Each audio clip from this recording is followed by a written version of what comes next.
permita que a gente paz do Senhor. Amém. Mais um motivo de alegria estar aqui, partindo a palavra do Senhor com os irmãos. Glória a Deus. Essa semana foi muito corrida, muito difícil. Confesso, estou cansado, muito. Mas Deus vai nos dar graça para trazer a palavra mais uma vez. Primeiramente, agradecer a Deus por estar mais um dia aqui, de fé. Segundamente, agradecer ao pastor Paulo pela oportunidade, mais uma vez, de participar a palavra com os irmãos. E sem perda de tempo, eu vou abrir duas passagens diferentes, mas elas se completam. E a primeira passagem é em Romanos 10, do seu versículo 9 ao seu versículo 13. E a palavra do Senhor nos diz assim: a saber, se com a tua boca confessares ao Senhor Jesus, e em teu coração creres que Deus o ressuscitou dos mortos, serás salvo, visto que com o coração se crê para a justiça, e com a boca se faz confissão para a salvação. Porque a Escritura diz: todo aquele que nele crê não será confundido, porquanto não há diferença entre judeu e grego, porque um mesmo é o Senhor de todos, rico para com todos o que o invocam. Porque todo aquele que invocar o nome do Senhor será salvo. E a outra passagem está em Mateus, no capítulo 7, do versículo 18 ao seu versículo 23.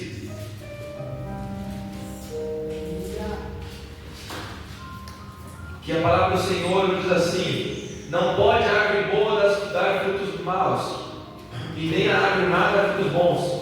Toda árvore que não dá bom fruto, cortar-se e ser lançada no fogo. Portanto, pelos seus frutos o conhecereis. Nem todo aquele que diz Senhor, Senhor, entrará no reino dos céus, mas aquele que faz a vontade de meu Pai, que está nos céus. Muitos me dirão naquele dia: Senhor, Senhor, profetizamos em teu nome, em teu nome não estamos demônios, e em teu nome não fizemos maravilhas. E então lhes direi abertamente: nunca vos conheci, apartai-vos de mim, vós que praticais a iniquidade. Pode sentar, a igreja do glória a Deus.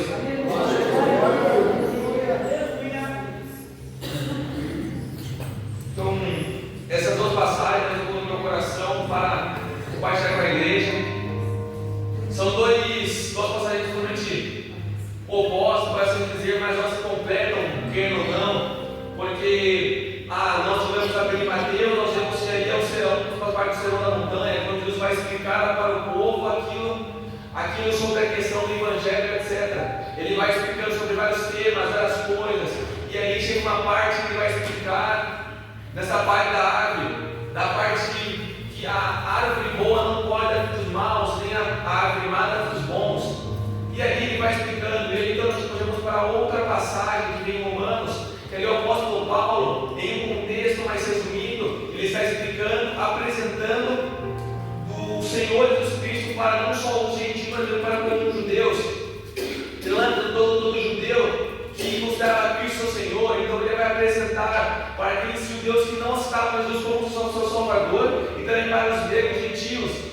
Então são duas passagens totalmente diferentes em seu contexto, mas as duas se completam, porque se em Romanos Paulo vai dizer para os gentios, para os judeus, que todo aquele que invocar o nome do Senhor, todo aquele que assumir o Senhor Jesus Cristo como seu único Salvador será salvo. Esta é a base dessa passagem em Romanos. É isso que Paulo quer apresentar para os gentios e para os gregos, apresentando Jesus como uma forma de amor e misericórdia. Que se você crer nele, colocar no seu coração que ele é o seu único verdadeiro Salvador, será salvo. É isso que Paulo transmite para os leitores da palavra em Romanos. Já em Mateus, Jesus está sendo um pouco mais rigoroso, um pouco mais firme, mais assim dizer, falando que tudo bem, só que a árvore que é boa não se pode dar frutos maus. E também ele fala que no findar desse mundo, chegaram muitas pessoas nele, falando que pelo nome dele expulsaram demônios, fizeram grandes maravilhas, mas o Senhor responderá a elas falando que não as conhece, porque elas praticavam o mal. Então as duas se completam como um pilar, vendo que mesmo nós consideramos nosso único Salvador, e encontrando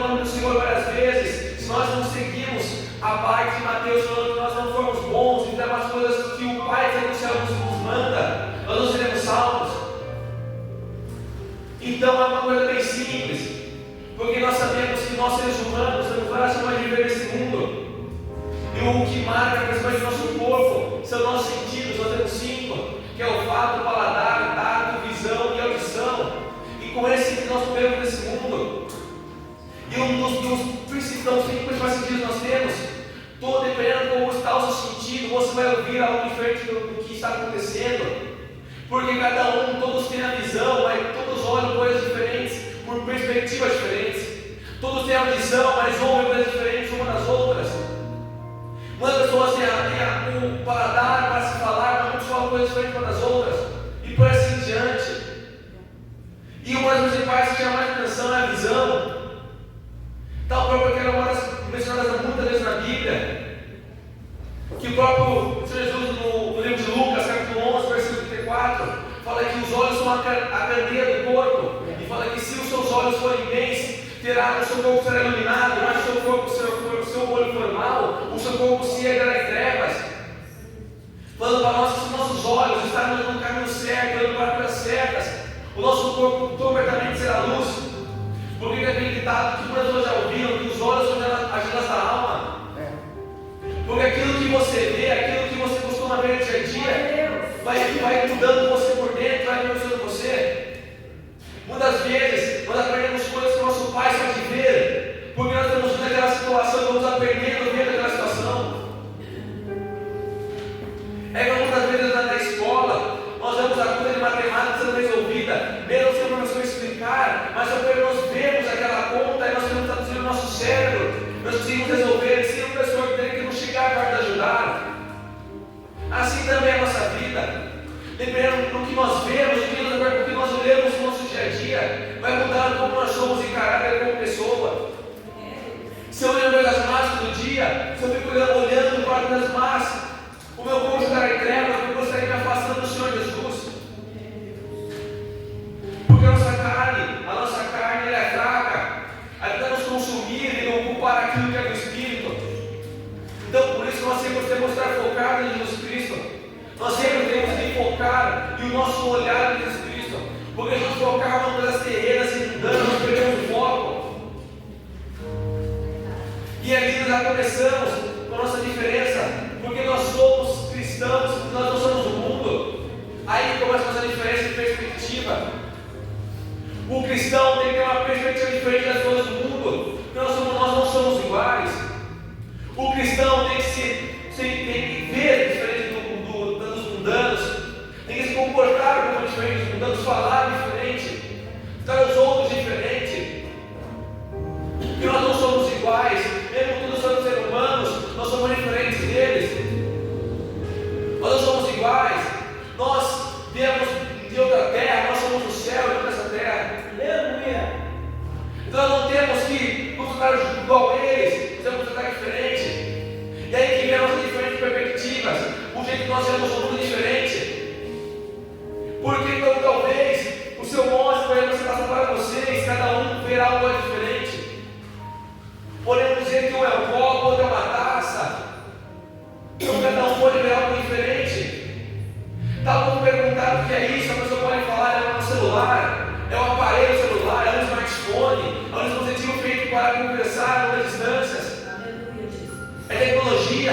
Eu posso perguntar qualquer coisa para você e cada um vai me responder de um jeito diferente. Eu vou perguntar o que é o Evangelho e cada um vai responder de coisas diferentes. O Evangelho é uma religião, tudo, o Evangelho é tal e tal. Então cada um tem uma perspectiva diferente. Mas nós somos cristãos, temos que ter perspectivas diferentes, mas ficando no mesmo foco que Jesus. Se eu perguntar para você hoje o que é o Evangelho, o que você responderia?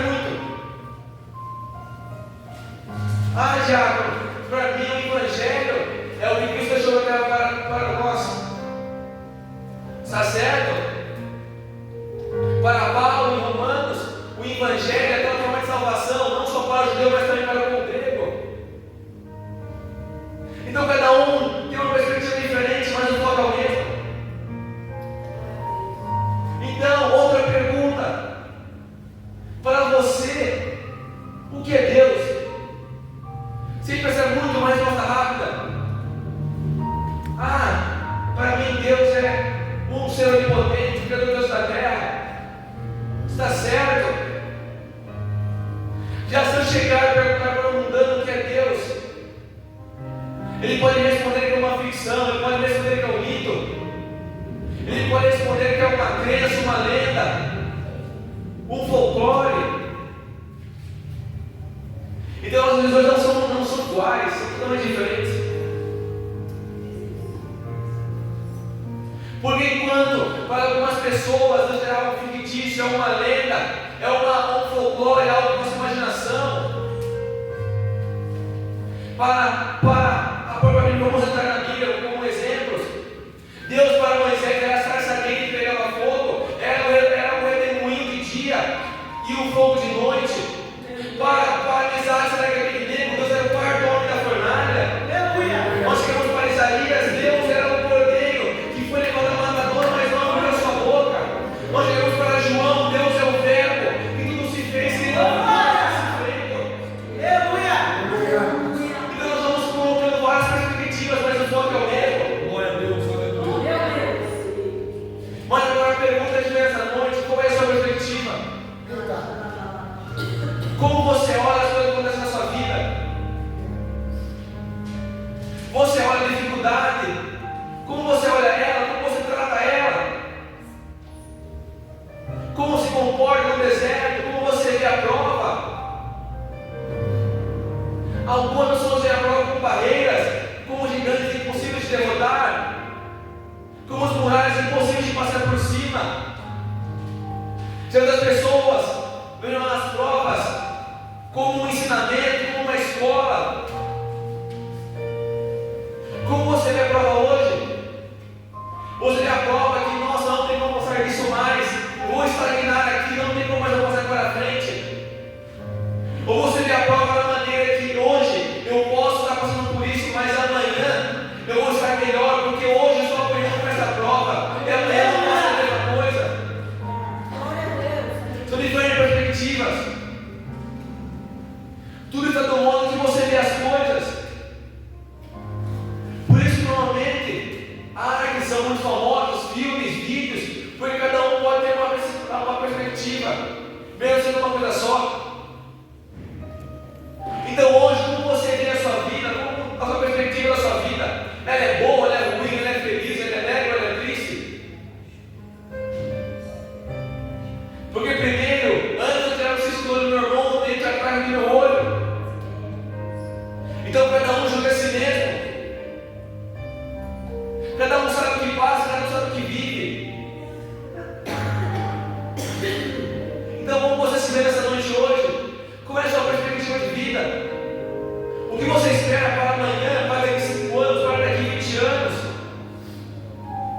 Porque o passado já passou. Mas nós vamos olhar para trás só para aprender, não para parar. Porque o que você passou lá atrás, você olha como ensinamento, como uma escola que vai te ensinando. Porque a nossa vida é assim, o tempo é como se ele fosse um professor que vai nos ensinando cada vez mais. Porque o que nós passamos, o que nós falamos, nós não podemos falar de novo. Porque nós já aprendemos. É igual o ditado, errar uma vez, é coisa do ser humano, já errar 2 vezes é burrice. Deus está nos ensinando. Nós vamos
Mas às vezes nós erramos, nós estamos na casa de ponta cabeça. Às vezes nós fazemos a cozinha sem porta para entrar. E se o projeto ele é bem claro, porque Deus não tem confusão, Deus tem clareza de luz. Então nós temos que ter a visão certa, a perspectiva certa, para construir a casa que Deus nos dá o projeto. Glória a Deus. Você está continuando o projeto que Deus deu na sua vida. Porque Deus dá o projeto para muita gente, mas poucos são que terminam a casa. Poucos são que falam, não, eu vou me retirar e vou construir, porque lá no futuro vai ser recompensador. Poucos são aqueles que falam, não, eu não vou sair de casa. Poucos às vezes falam, não, eu vou ter que largar as ideias erradas, estão me enchendo o foco, estão me tirando o foco da construir a minha casa. Porque muitas vezes é igual os cientistas dizem, que o ser humano costuma andar em bandos, andar em grupos. Por isso que normalmente, quando uma pessoa ri, você nem sabe o motivo da piada, o motivo que você ri também, é já algo do DNA do ser humano. Muita gente vai em ondas que nem sabe o que é, mas só fazem por outros também rir. É o ser humano. Então, muitas vezes que nós vamos com as andas erradas, nós fazemos o errado também só por querer popularidade no grupo. Então nós temos que nos levar a mais companhias e continuar no foco. Porque o difícil, pastor Paulo, não é começar a construção. O difícil não é falar, não, eu vou construir inteira. Isso não é o mais difícil. Mas é continuar, chegar no final. Porque aí vem a diferença. Aí vem a diferença de disciplina com motivação. A motivação é algo na hora, é algo como se fosse naquele momento, que depois passa. Mas se o crente é disciplinado com aquilo que Jesus nos passa, ele vai continuar, mesmo sendo triste, mesmo sendo feliz, mesmo sendo aflito, mesmo sendo chorando, mesmo sendo caído, ele vai continuar a construção. Glória a Deus, aleluia. Então, como está o seu projeto nessa noite? Ele está parado? Ele está quase no final? Ou ele está começando? Tem pessoas que param no meio do caminho para continuar só muito tempo depois. Tem pessoas que já param no começo, e tem pessoas que param no final, quase acabando. Deixa lá envelhecido, vai comendo poeira até que arranha. Então nós vamos orar de um jeito diferente, de forma diferente. Então a primeira coisa que nós temos que fazer é nos livrar de tudo, ter um foco só. Livrar das riquezas mundanas, das más companhias e daquilo que vai tirar nosso foco. Porque não é assim. Quando a pessoa está focada no seu trabalho, a pessoa está focada no trabalho fazendo, querendo ganhar o dinheiro dela, ela tinha que até a própria esposa, os filhos de cena, para não perder o foco no trabalho. Mas tirar os amigos, tirar as companhias, os parentes maus, que tiram o seu foco para a sua preocupação com a família inteira. Aí que é o difícil. Porque é fácil você falar para o seu filho, não filho, agora não dá porque eu estou focado no meu trabalho. Não é difícil você falar para aquelas pessoas que querem o seu mal. Falar assim, não, agora não dá porque eu estou focado, hoje eu tenho que ir para a igreja. Eles falam para aquelas pessoas, vamos no churrasco, vamos comer pastel. Eles falam, não, eu tenho que ir para a igreja, eu estou compromissado com aquilo. Glória a Deus. Eu não posso perder meu foco, eu não posso parar agora, eu tenho que continuar. Glória a Deus. Mas é difícil. Às vezes nós damos valor às coisas erradas e as coisas verdadeiras falando, nós deixamos passar. A nossa vida é assim. É igual diz, só dá valor à vitória só aquele que perdeu. Porque às vezes quando nós vemos e falamos, nossa, aquela coisa é de verdade, aquela coisa é importante para mim, já passou. Porque é fácil falar para a pessoa que te ama, para a pessoa dentro do hospital. Quando a pessoa não vai mais ver você, aí é fácil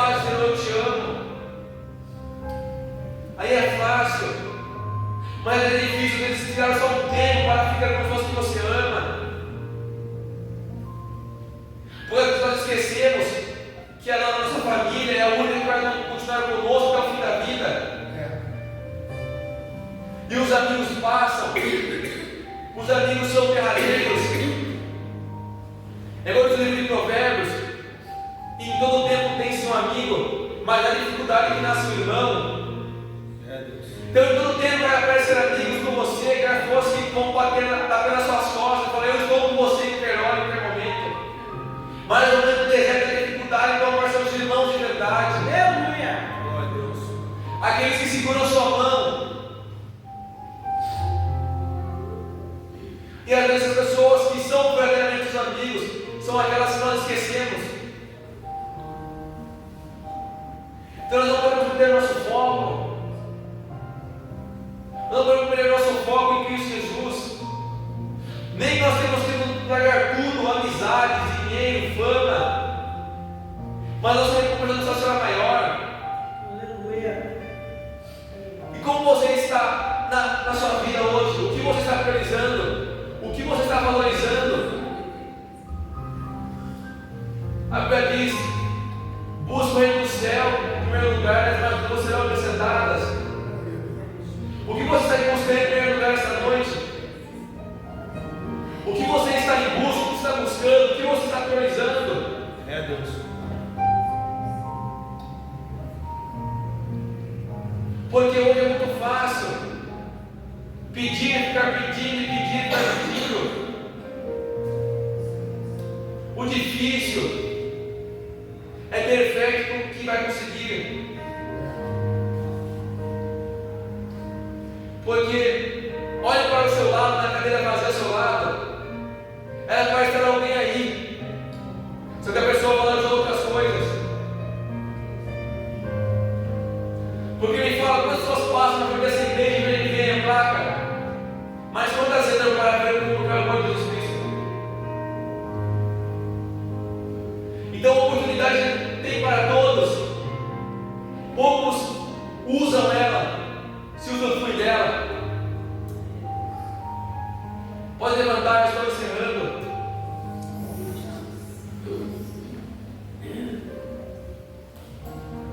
Então, a nossa vida de crer tem que ser assim. Sempre o foco em um lugar, com a visão de crente, como se comportar como crente, andar como os crentes. Nós somos totalmente diferentes. Talvez, às vezes nós vemos as coisas com uma visão mundana, porque nós temos carne normal do ser humano, mas nós sempre temos que tentar ver com a visão de crente. Porque às vezes o lixo que é para alguns, às vezes é ouro para os outros. Porque nas dificuldades que se ergue o verdadeiro soldado. Se você perceber, os verdadeiros comandantes de guerra são aqueles que passaram por várias batalhas, estão lutando até hoje. Não aqueles que tiveram uma batalha e fugiram dela. Esses são os covardes.